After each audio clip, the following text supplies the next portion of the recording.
साथियों नमस्कार, स्वागत है आप सभी का इस वीडियो में। साथियों इस वीडियो में हम छत्तीसगढ़ के करंट अफेयर्स देखेंगे, उससे रिलेटेड टॉप एमसीक्यू करेंगे। निश्चित रूप से बहुत ही महत्वपूर्ण घटनाक्रमों पर चर्चा करेंगे और हर घटनाक्रम से 4 से 5 एमसीक्यू तैयार किए हैं। साथियों निश्चित रूप से आपके परीक्षा की दृष्टि से बेहद इंपॉर्टेंट होने वाला है। तो चलिए दोस्तों बिना देर के स्टार्ट करते हैं। हमारा पहला क्वेश्चन है, ऑपरेशन ब्लैक फॉरेस्ट किससे संबंधित था? साथियों ऑपरेशन ब्लैक फॉरेस्ट को ऑपरेशन कगार के नाम से भी जाना जाता है, जो छत्तीसगढ़ में चला एक ऑपरेशन से रिलेटेड है।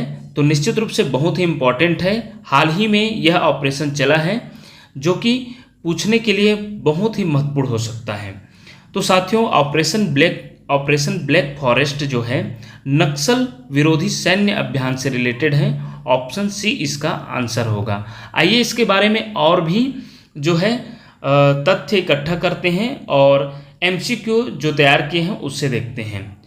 चलिए, नक्सल विरोधी सैन्य अभियान जो कि ऑपरेशन ब्लैक फॉरेस्ट के नाम से चला, जिसे ऑपरेशन कगार भी कहा जाता है, छत्तीसगढ़ और तेलंगाना राज्यों के बीच स्थित क्षेत्रों में नक्सली विद्रोहियों के विरुद्ध भारतीय सुरक्षा बलों द्वारा चलाया गया एक सैन्य अभियान है। यह अभियान 21 अप्रैल 2025 को शुरू हुआ।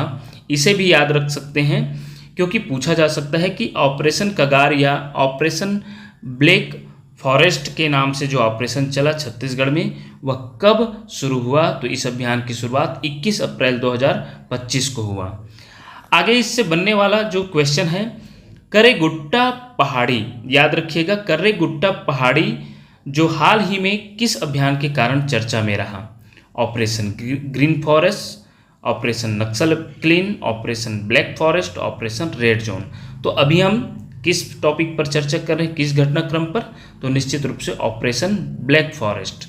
तो करेगुट्टा पहाड़ी पर जो है ऑपरेशन ब्लैक फॉरेस्ट चला, याद रखिएगा बहुत ही इंपॉर्टेंट प्रश्न हो सकता है। चलिए नेक्स्ट जो है इसी से रिलेटेड, ऑपरेशन ब्लैक फॉरेस्ट में अनुमानित कितने सुरक्षा बलों ने भाग लिया? तो इसका उत्तर है साथियों 24,000, लगभग 24,000 सुरक्षा बलों ने भाग लिया, याद रखिएगा। इसे भी पूछा जा सकता है। आगे है, करेगुट्टा पहाड़ी किस 2 राज्यों पर की सीमा पर स्थित है? झारखंड बिहार, छत्तीसगढ़ तेलंगाना, महाराष्ट्र मध्य प्रदेश, उड़ीसा छत्तीसगढ़। देखिए साथियों ये छत्तीसगढ़ से रिलेटेड प्रश्न है, छत्तीसगढ़ से रिलेटेड अभियान है। तो निश्चित रूप से यह जो है ऑपरेशन जो है छत्तीसगढ़ में ही होगा और जो साथी राज्य हो सकता है अर्थात बॉर्डर पर, तो इसे देखते हुए बी या डी होगा। तो इसमें जो है देखा जाए तो अभी हम ऊपर देखे हैं इम्पॉर्टेंट तथ्य में, तो उसके अनुसार जो है ऑप्शन बी इसका आंसर होगा। करेगुट्टा पहाड़ी जो है छत्तीसगढ़ तेलंगाना राज्यों की सीमा पर स्थित है। ऑप्शन बी इसका सही आंसर होगा। चलिए नेक्स्ट प्रश्न है, छत्तीसगढ़ की पहली फिल्म सिटी का नाम क्या है? Rai film city, Chitrotpala film city, Chhattisgarh मनोरंजन नगरी, बस्तर फिल्म हब। साथियों याद रखिएगा बहुत ही इंपॉर्टेंट प्रश्न पूछा जा सकता है। हाल ही में यह चर्चा में रहा। छत्तीसगढ़ की पहली film city Chitrotpala film city है, याद रखिएगा। ऑप्शन बी इसका आंसर होगा। आइए इसके बारे में और भी देखते हैं एमसीक्यू। चित्रोत्पल्ला फिल्म सिटी कहाँ विकसित की जा रही है? दुर्ग, बिलासपुर, नवा रायपुर, माना तूता रायपुर, अंबिकापुर। तो ऑप्शन सी इसका आंसर है साथियों नवा रायपुर या माना तूता रायपुर के नाम से भी जाना जाता है। तो ऑप्शन सी इसका आंसर है। चित्रोत्पल्ला जो फिल्म सिटी है वह नवा रायपुर में विकसित की जा रही है। नेक्स्ट प्रश्न है इसी से रिलेटेड, फिल्म सिटी निर्माण के लिए कुल कितनी राशि स्वीकृत की गई है? 50 करोड़, 100 करोड़, 147.66 करोड़, 200 करोड़। साथियों फिल्म सिटी निर्माण के लिए कुल 147.66 करोड़ स्वीकृत की गई है, याद रखिएगा। चलिए नेक्स्ट प्रश्न है, विश्व का सबसे ऊंचा बांस टावर कहाँ स्थित है? असम, मेघालय, बेमेतरा छत्तीसगढ़, अरुणाचल प्रदेश। साथियों विश्व की बात हो रही है इसलिए और भी बहुत महत्वपूर्ण हो जाता है यह प्रश्न। और विश्व का सबसे ऊंचा बांस टावर जो है छत्तीसगढ़ में ही है, वो भी बेमेतरा में पूछा जा सकता है। ऑप्शन सी इसका आंसर है। आइए इसके बारे में और भी क्वेश्चन देखते हैं।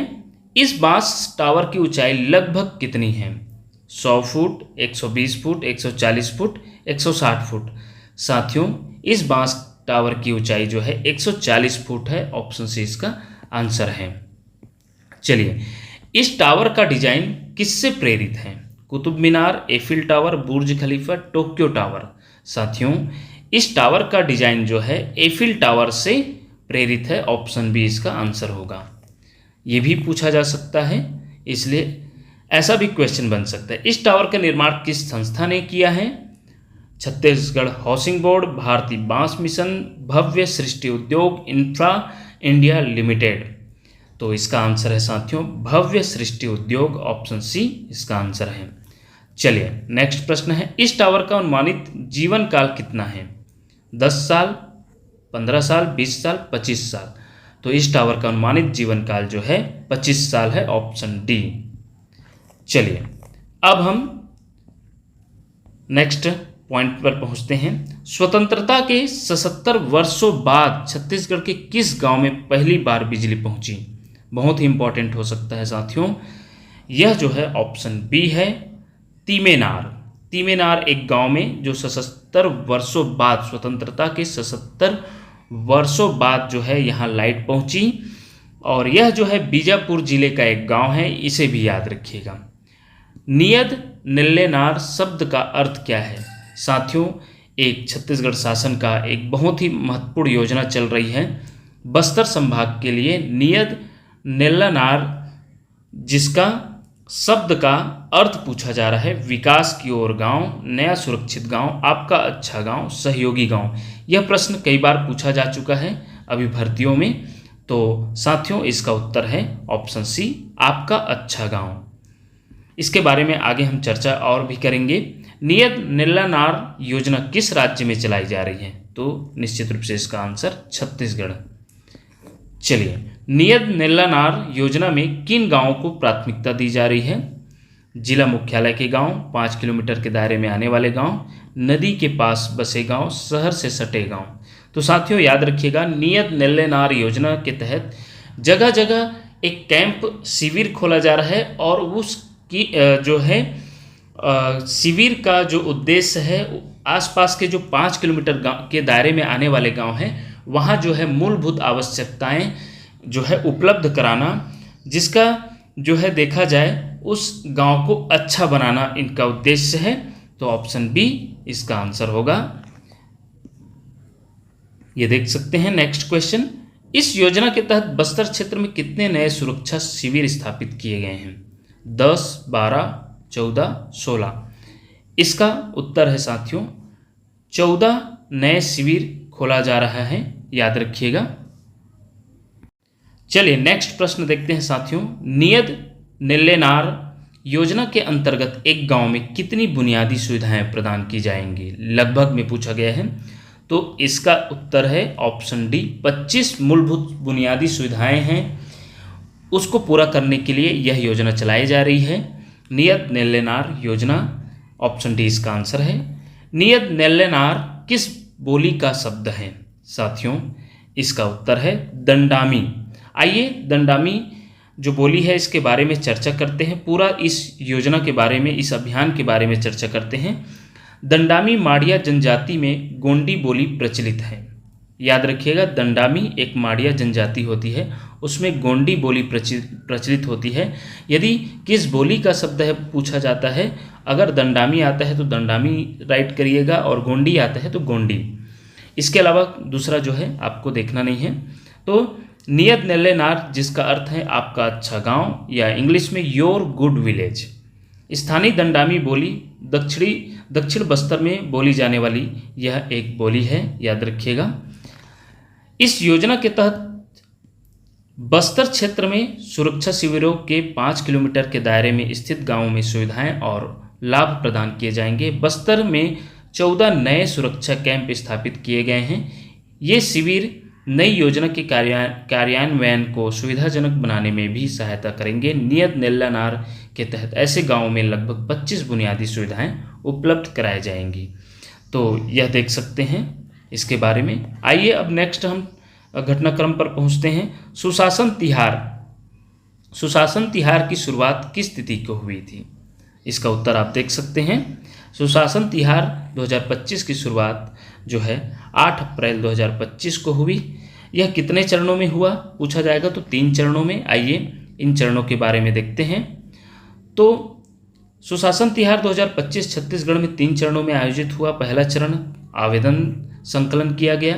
इस चरण का जो है टास्क उसको भी पूछा जा सकता है कि पहला चरण में क्या कार्य हुआ। तो पहला चरण में जितनी भी विभाग से समस्याएं हैं गाँवों में लोगों को, उसमें जो है विभाग के अनुसार जो है आवेदन किया जाएगा। ऐसा पहला चरण का उद्देश्य रहा, पहला चरण का टास्क रहा। समयावधि पूछा जाता है तो 8 अप्रैल 2025 से 11 अप्रैल 2025 तक आवेदन मांगा गया था। दूसरा चरण विश्लेषण एवं समाधान प्रक्रिया। उन आवेदनों का जो है एकत्रीकरण, मतलब अलग अलग समस्या के हिसाब से विश्लेषित करना और उसके समाधान के लिए क्या किया जा सकता है, इस पर उसकी प्रक्रिया जो है अपनाना, यह दूसरा चरण का जो है टास्क रहा। समयावधि 1 माह 11 अप्रैल के बाद शुरू होकर अप्रैल के अंत तक। तीसरा चरण है समाधान शिविर। अब उन समस्याओं का जितने भी आवेदन समस्या से रिलेटेड आवेदन प्राप्त हुआ रहेगा तो दूसरा चरण में उसका जो है प्रक्रिया अपनाया गया रहेगा। अब उसका समाधान करने के लिए शिविर आयोजित करना तीसरा चरण में हुआ। समयावधि 5 मई से 31 मई तक इसका जो है समाधान शिविर अलग अलग जगहों पर जो है हर ब्लॉक में, हर जो एक देखा जाए तो बीच बीच में कुछ पंचायतों को मिलाकर यह जो है समाधान शिविर लगाया गया था, जिसमें समस्या समाधान किया गया। तो ये रही सुशासन तिहार। तो सुशासन तिहार का मुख्य उद्देश्य क्या था? रोजगार प्रदान करना, गरीबों को राशन देना, जनता की शिकायतों का त्वरित समाधान करना, खेल कूद को बढ़ावा देना। तो साथियों, सुशासन तिहार अभियान का मुख्य उद्देश्य पूछा जाता है तो ऑप्शन सी इसका आंसर होगा। जनता की शिकायतों का त्वरित समाधान करना, शीघ्र समाधान करना। चलिए, इस अभियान के दौरान मुख्यमंत्री विष्णुदेव साय ने किस गांव से सीधा संवाद किया? पूछा जा सकता है साथियों, बहुत ही इंपॉर्टेंट है। तो इसका आंसर है आमागोहन, ऑप्शन बी, जो कि बिलासपुर जिले से संबंधित गांव है। आमागोहन जो गांव है, इसमें मुख्यमंत्री विष्णुदेव साय जी के द्वारा सीधा संवाद किया गया। चलिए, नेक्स्ट प्रश्न है, सुशासन तिहार के अंतर्गत किस प्रकार के शिविर आयोजित किए गए? तो निश्चित रूप से इसका आंसर है समाधान शिविर, ऑप्शन सी। चलिए, नेक्स्ट प्रश्न देखते हैं। 38वें राष्ट्रीय खेल 2025 में छत्तीसगढ़ ने कुल कितने पदक जीते? 12, 14, 16, 18। ये भी राष्ट्रीय खेल से संबंधित प्रश्न निश्चित रूप से पूछा जा सकता है साथियों। ऑप्शन सी इसका आंसर होगा। कुल 16 पदक जीते। आइए कौन कौन सा पदक जीते उसे भी जानते हैं। छत्तीसगढ़ का प्रदर्शन 38वें राष्ट्रीय खेल उत्तराखंड में जो आयोजित हुए 2025 में समग्र पदक तालिका में निम्नलिखित रहा। छत्तीसगढ़ के द्वारा 3 स्वर्ण पदक जीता गया, 4 रजत पदक जिसे सिल्वर मेडल कहते हैं और 9 कांस्य पदक, याद रखिएगा। और कुल देखा जाए तो 16 पदक। इसमें छत्तीसगढ़ का स्थान कौन सा रहा ये भी पूछा जा सकता है। तो इन पदकों के साथ छत्तीसगढ़ को 25वां स्थान प्राप्त हुआ, याद रखिएगा। 38वें राष्ट्रीय खेल में छत्तीसगढ़ को कौन सा स्थान प्राप्त हुआ? तो 25वां स्थान। छत्तीसगढ़ को 38वें राष्ट्रीय खेल 2025 की पदक तालिका में कौन सा स्थान प्राप्त हुआ? तो ये अभी देखे हैं 25वां स्थान, ऑप्शन सी इसका आंसर होगा। नेक्स्ट प्रश्न है, छत्तीसगढ़ ने 38वें राष्ट्रीय खेलों में कितने स्वर्ण पदक जीते या हासिल किए? तो अभी देखे हैं 3 स्वर्ण पदक। और यदि पूछा जाता है किसने किसने जीते, तो विजय कुमार पुरुष भारोत्तोलन 55 किग्रा में स्वर्ण, कुल 248 किलोग्राम वजन उठाकर राष्ट्रीय रिकॉर्ड के बराबर प्रदर्शन किया। वही ज्ञानेश्वरी यादव महिला भारोत्तोलन 49 किग्रा में लगातार दूसरा राष्ट्रीय खेलों में स्वर्ण पदक जीती। गोवा 37वें में भी जीती थी। गोवा जो राष्ट्रीय 37वें राष्ट्रीय खेल हुआ उसमें भी इन्होंने स्वर्ण पदक जीते थे बताया जा रहा है। और तीसरा जो स्वर्ण पदक है मीसा संधू को कलारी पयट्टू में स्वर्ण, जिसे पहले ही खेलों की शुरुआत में ही जीत हासिल की थी। इस प्रकार ये रही राष्ट्रीय खेल पर। अब नेक्स्ट प्रश्न है साथियों, छत्तीसगढ़ की पहली महिला अग्निवीर का क्या नाम है? बहुत ही इंपॉर्टेंट प्रश्न हो सकता है साथियों। सोनम वर्मा, रेखा चौहान, फामेश्वरी यादव, कविता ठाकुर। तो याद रखिएगा, छत्तीसगढ़ की पहली महिला अग्निवीर का क्या नाम है पूछा जाता है, और पूछा जा भी सकता है, बहुत ही इंपॉर्टेंट है। Option C, Fameshwari Yadav. इसके बारे में देखा जाए तो फामेश्वरी यादव छत्तीसगढ़ की पहली महिला अग्निवीर का नाम फामेश्वरी यादव है। वे 21 वर्ष की हैं और गरियाबंद जिले की है। पूछा जा सकता है कौन से जिले से संबंधित है। फिंगेश्वर ब्लॉक के परसदा जोशी गांव की निवासी हैं। मार्च 2025 में उन्हें भारतीय सेना की वोमेन मिलिट्री पुलिस WMP में चयनित किया गया। यह उपलब्धि छत्तीसगढ़ के लिए एक ऐतिहासिक क्षण है। चलिए नेक्स्ट प्रश्न है, 29वां ज्ञानपीठ पुरस्कार किस साहित्यकार को प्रदान किया गया? गिरिजा कुमार माथुर, विनोद कुमार शुक्ल, निर्मल वर्मा, नामवर सिंह। याद रखिएगा साथियों, ज्ञानपीठ पुरस्कार जो हमारे छत्तीसगढ़ से रिलेटेड प्रश्न है, यह जो है राष्ट्रीय स्तर पर दिया जाता है। देश में 59वां ज्ञानपीठ पुरस्कार दिया गया, उसमें छत्तीसगढ़ को गौरवान्वित किया गया विनोद कुमार शुक्ल के द्वारा। ऑप्शन बी इसका आंसर है। याद रखिएगा, ये बहुत ही इम्पॉर्टेंट हो सकता है। 59वां ज्ञानपीठ पुरस्कार जो है विनोद कुमार शुक्ल को दिया गया, जो छत्तीसगढ़ से हैं। आइए इनके बारे में चर्चा करते हैं। विनोद कुमार शुक्ल को 59वां ज्ञानपीठ पुरस्कार 2024 में मिला। यह पुरस्कार उन्हें 2025 में दिया गया।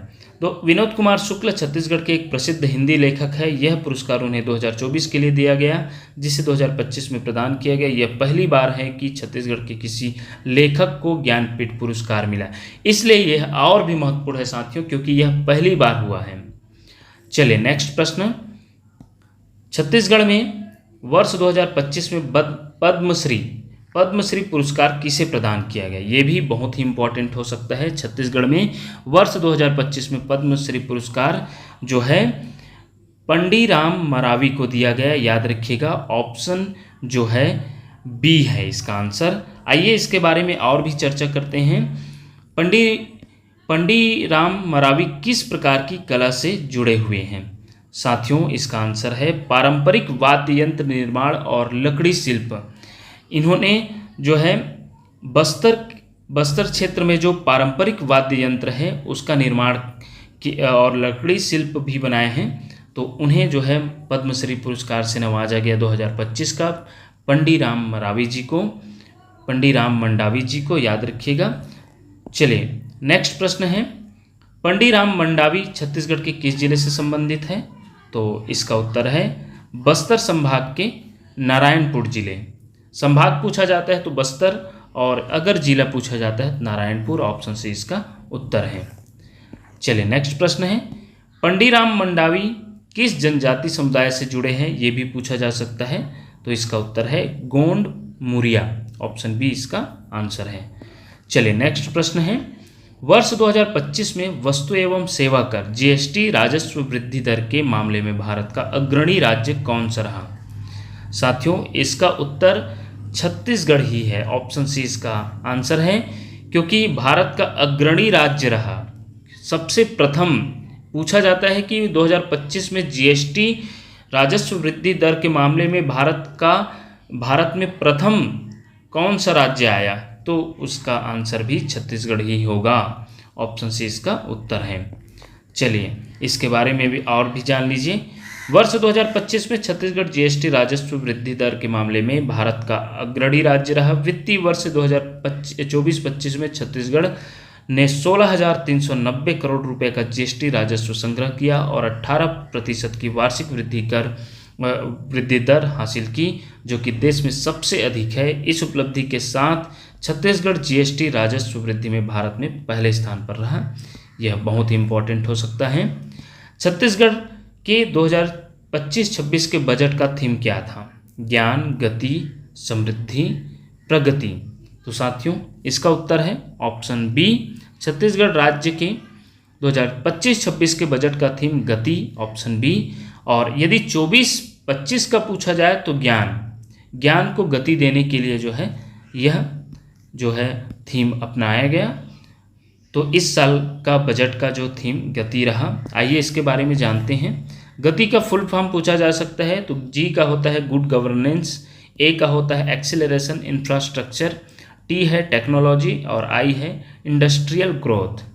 और वही पिछले वर्ष 2024-25 का बजट ज्ञान का अगर फुल फॉर्म पूछा जाता है तो गरीब युवा अन्नदाता नारी पर आधारित था। अब इसे एक कदम आगे बढ़ाकर गति प्रदान करने को केंद्र में रखा गया, अर्थात ज्ञान के लिए गति लाया गया।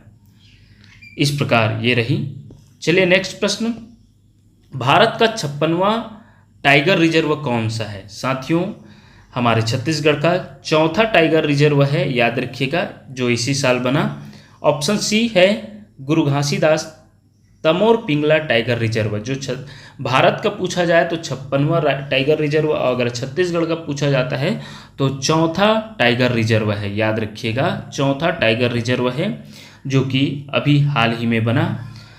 चलिए नेक्स्ट प्रश्न है, ये प्रश्न अभी एडीआई के पेपर में पूछा भी गया था। छत्तीसगढ़ राज्य में पहला एआई आधारित डेटा सेंटर कहाँ स्थापित किया जा रहा है? तो इसका उत्तर है नवा रायपुर।